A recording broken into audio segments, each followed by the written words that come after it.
Shalom.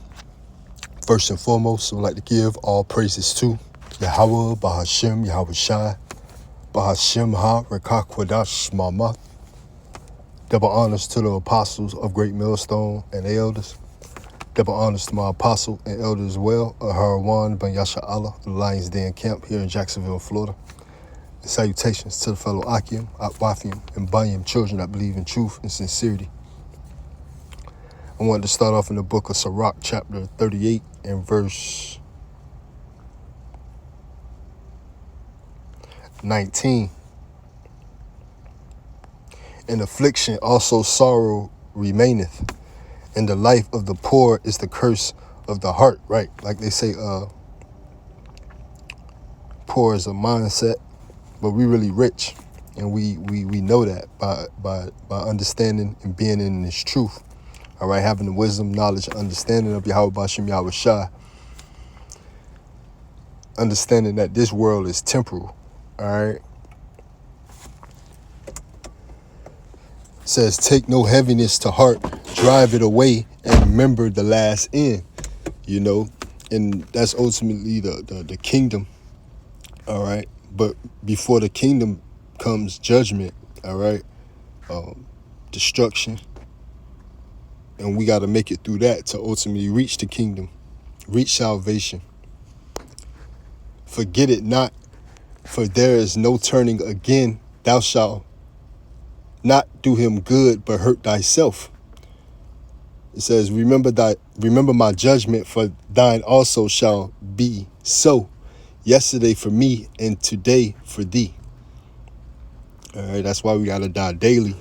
All right, now, ultimately, ultimately continue to work towards that new man, all right, and build upon that new man as putting off that old man, always keeping that old man in remission, so to speak. It says, the point was in verse 24 I want to read, and I'll jump right to it, and it says, the wisdom of a learned man cometh by opportunity of leisure. And this is a quick read to the end of the chapter, and it says, and he that cometh little business shall become wise. So you can't be too occupied in the fashions of the world, all right? And that's why the Lord got to shorten the days, because that's all that's out here, confusion, madness, all right? We dealing with the sorcerers, the Chaldeans, great wickedness on the left-hand side, and that's ultimately why we have to have our full armor on, spoken of in Ephesians chapter 6. All right, having that full armor to withstand the wiles of the devil. But it's here, Sirach chapter 38 and verse 25. How can he get wisdom that holdeth the plow, right? And that glorieth in the gold, right? And when you go into that term gold in the etymology, it brings up Old English, gad, point, spearhead, arrowhead, pointed stick using for driving cattle, right? For like driving cattle. You can look at that as like the rat race. A rat is a rodent, but you can look at it as a cattle being treated in the same way, like manner, all right? Being stirred, right? Sheep-like mentality, herd-like mentality, but not in the way of righteousness, right? Like the sheep, as the Lord's sheep, we'll hear the Lord's voice. But 2/3 of our people is caught up in the confusion, the madness, as they ought to be. According to Romans 11 and 7, the prayer of King David, according to prophecy. Because the Lord is not going to save all of Israel out of this second Egypt. All right, so what? You got to get wisdom. And with wisdom, understanding. All right? The wisdom, knowledge, and understanding, man. The Urim and the Thummim. Ultimately, to be guided towards salvation. Right? To be able to get up out of this hell. All right? This destruction, this low condition, and this destruction that's coming upon this place. But it's verse 25. How can he get wisdom that holdeth the plow and that glorieth in the gold, right? In the you glory in the rat race, that driveth oxen, and is occupied in their labors, and whose talk is of bullocks, right? Of their business, so to speak. He giveth his mind to make furrows, and is diligent to give the nine fodder. So every carpenter and workmaster that laboreth night and day, and they that cut and grave seals, and are diligent to make great variety, and give themselves to counterfeit imagery, and watch to finish a work.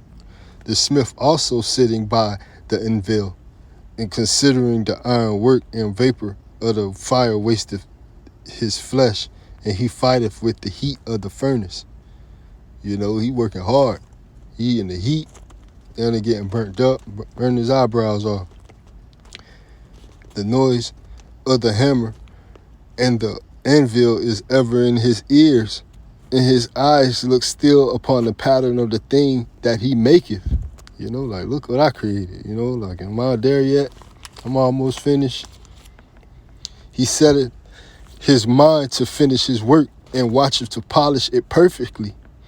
So doth the potter sitting at his work, and turning the wheel about with his feet, who is always carefully set at his work, and maketh all his work by number. He fashioneth the clay with his arm, and boweth down his strength before his feet. He applieth himself to lead it over, and he is diligent to make clean the furnace. All these trust to their hands, and every one is wise in his work. Without these cannot a city be inhabited, and they shall not dwell where they will, nor go up and down, like our apostle go into. Like they work towards that brick towards Babylon the Great, to the second Egypt. All right, then they look at us like, you know, why you ain't building upon this brick? You know, but we use the world and not abuse it. All right, because we got to get, you know, our daily bread. But this is why the Lord got to ultimately, he got to shorten the days, because what? This devil, he set traps, snares for our people. All right, and ultimately for the elect. All right, with his system. All right, to where you got to even work multiple jobs, try to get, as you know, money, you know, funds, your daily bread through multiple avenues. All right, because he has spread that so thin. You know, again, Haggai 1:6, we fill a bag with holes. So Esau, he exploiting that even more. All right, again, as more we get closer to the end, right, famine, the plagues and pestilence that the Lord is bringing ultimately. All right, so what? Things getting wired tight. All right, to where what? We got to be even more focused on the prophecies, the spirit of truth, Yahweh B'Shem Yahweh Shai. All right. Because what? These people go get caught up out here because they really lost in the sauce, man. They're asleep to what's going on spiritually. All right. And that's what's really important, because this place really don't even, it's a place for judgment. All right, it's on the brink of judgment being the point. But it's here in verse 32, without these cannot a city be inhabited. Right, this is what make a city, the things what's going on. But hey, just like in Ecclesiastes, right, Solomon said what all these things under the sun is without not, you know, is wickedness. It's folly. It don't count, so to speak, all right? Because this is a part of Esau's blessing, all right? It don't count. This is not everlasting, so to speak. But it said in verse 32, without these cannot a city be inhabited, and they shall not dwell where they will, nor go up and down. They shall not be sought for in public council, nor sit nor sit high in the congregation, right? They shall not sit on the judge's seat, nor understand the sentence of judgment. They cannot declare justice and judgment, right? And they shall not be found where parables are spoken. You know, they don't got time. You know, and their mind is so deep into the matrix that it can't understand the spirit of Yahweh Bashim Yahweh Shah, you know, the spirit of truth. But they will maintain the state of the world, right? And all their desire is in the work of their craft, right? You know, that's all they care about. They PhDs, they 401ks, right? So they take glory in the gold, you know, so we use the world and not abuse it. This is 1 Corinthians chapter 7 and verse 31. And they that use this world as not abusing it, for the fashion of this world passeth away. You know, so the fashions of this world passeth away, just backing up the statement made of how this place is temporal. All right, it's a facade. All right, all these things under the sun is vanities. All right, of vanities. All right, it's wickedness. But this is why the wicked, the heathen. All right, these people out here, the common man. All right, the children of men, they out here, they set traps for you. You know, they take their job serious because that's ultimately that's all they stand for. You know, it's the work of their craft. You know, they care about their title in the matrix, so to speak. You know, that's all they got and represent. They get up every day and pursue that because that's all they know. The Babylon, the great dream, so to speak. You know, the philosophy, the wine. All right, they're drunk, so to speak. This is Wisdom of Solomon, chapter 2 and verse 9.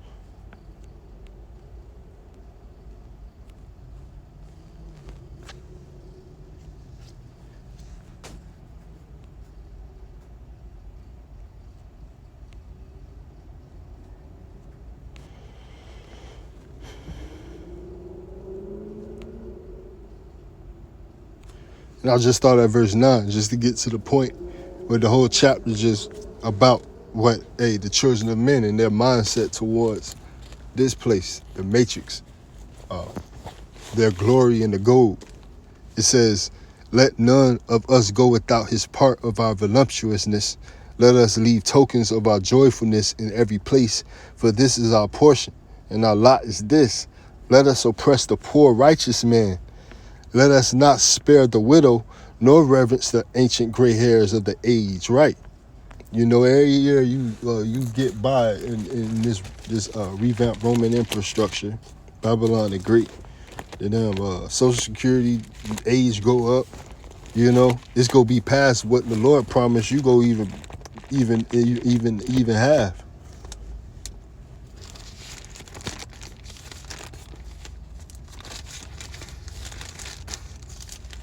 I believe like with good health is 80. Roughly paraphrasing.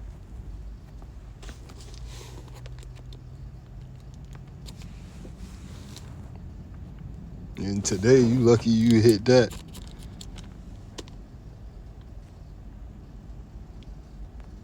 You know, so what? They don't spare the widow, nor to reverence the ancient gray hairs of the age, man.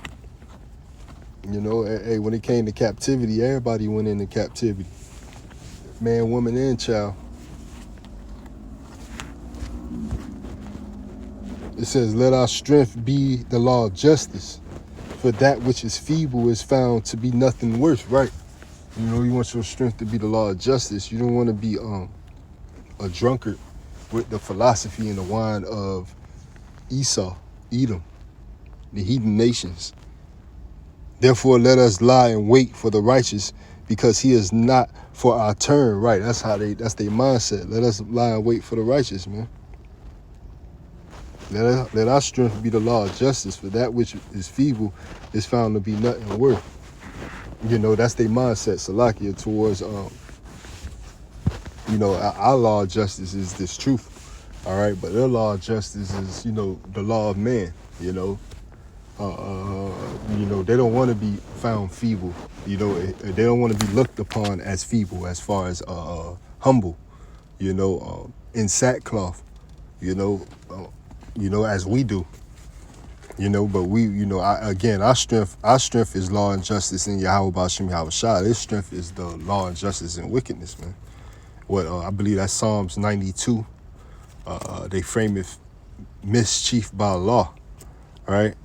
That's what they do. Pass all type of laws, notions, decrees, draconian measures on how to trap up the apple of the Lord's eye. You so-called Negroes, Latinos, Native Americans, and Seminole Indians, all right?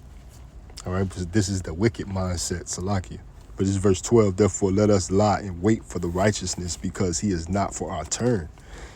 And he is clean contrary to our doings, man. Right. So that's how they, we out in public, they look at you with these stern looks. But the Lord warned us about that, man. Fear not, they damn stern and looks. Right? Isaiah, Ezekiel, Jeremiah, as he told all the prophets, went through these persecutions, afflictions. All right, to where they were, the people didn't want to hear them. 2/3 didn't want to hear them ultimately. All right, but those who go here, go here. All right, the truth go fall on the ears of who they supposed to fall on. What? The wicked say, let us oppress the poor and righteous man. Let us not spare the widow. Verse 12, therefore let us lie and wait for the righteous, because he is not for our turn, and he is contrary to our doings. He upbraideth us with our offending the law, right? And you can't even speak on it, like on your day-to-day, especially like on your jobs, due to the state and, these little laws and stuff like that. But just how you carry yourself and what you represent, them not being able to break you spiritually, with a job telling you, you got to be clean shaven and you got to get edge up or stuff like that. You know what I mean? Like, or just the simplest of things to try to trim your ways to seek love from this society,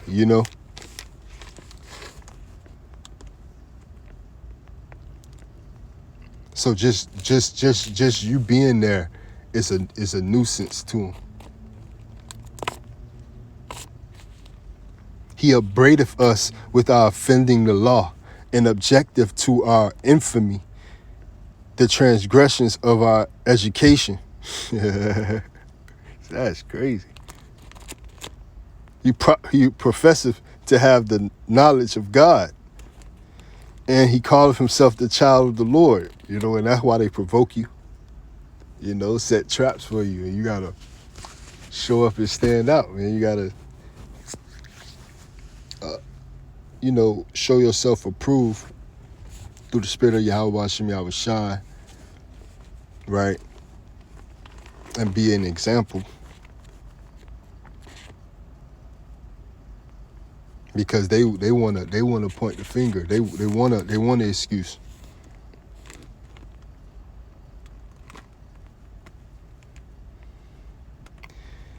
So yeah, we claim we have the knowledge of God. We got the 100% truth. We stand for that.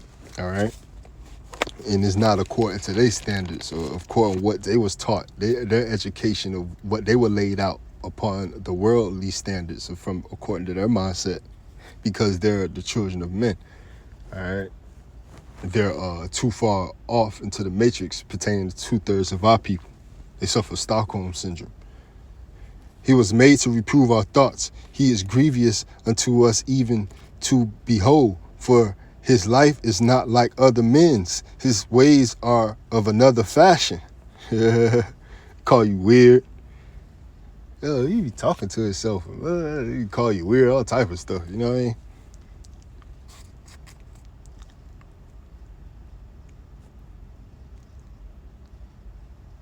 So the more they try to set up the righteous, it just speeds up the time of their judgment. All right, that's what's gonna lead them to what? Revelations 12:12. You know, but the point was in 12 really.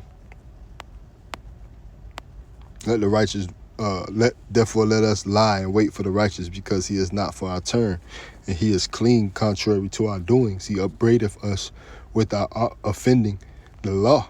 Here he go. Here he go, man. He keep coming today. Shit like that, you know, you be going through day to day. Even your own family might treat you like that, you know, your woman, whatever the case may be. This Mark 13:18.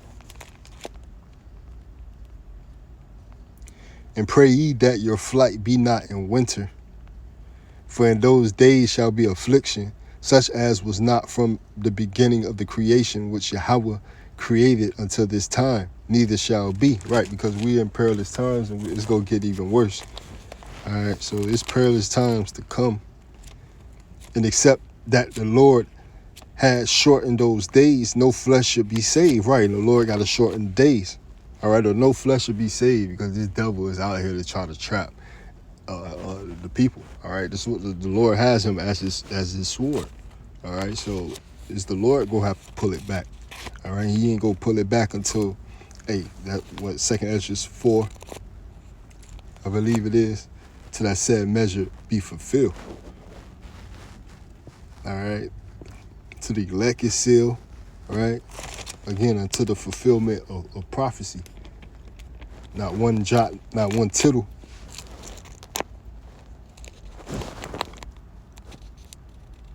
So it says, except the Lord has shortened those days, no flesh should be saved, but for the elect's sake, whom he have chosen, he have shortened the days. Right, he gonna shorten the days, man.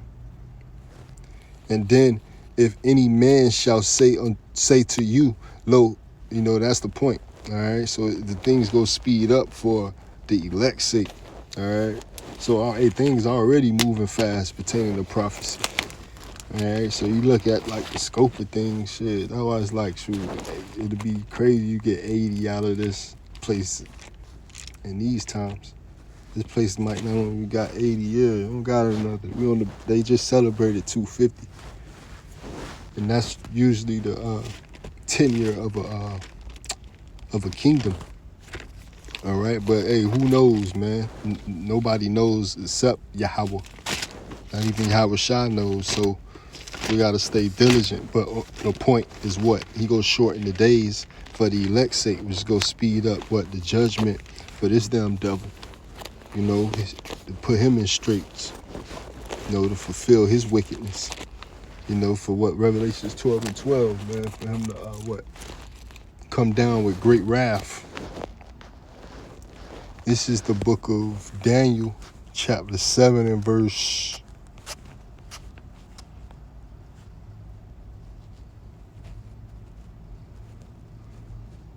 25. And he shall speak great words against the Most High, and shall wear out the saints of the Most High, and think to change times and laws. And they shall be given into his hand unto a time and times, and the dividing of time. But the judgment shall sit, and they shall take away his dominion, to consume and to destroy it unto the end. Right. You know, so Shalom, DTA, to the next one.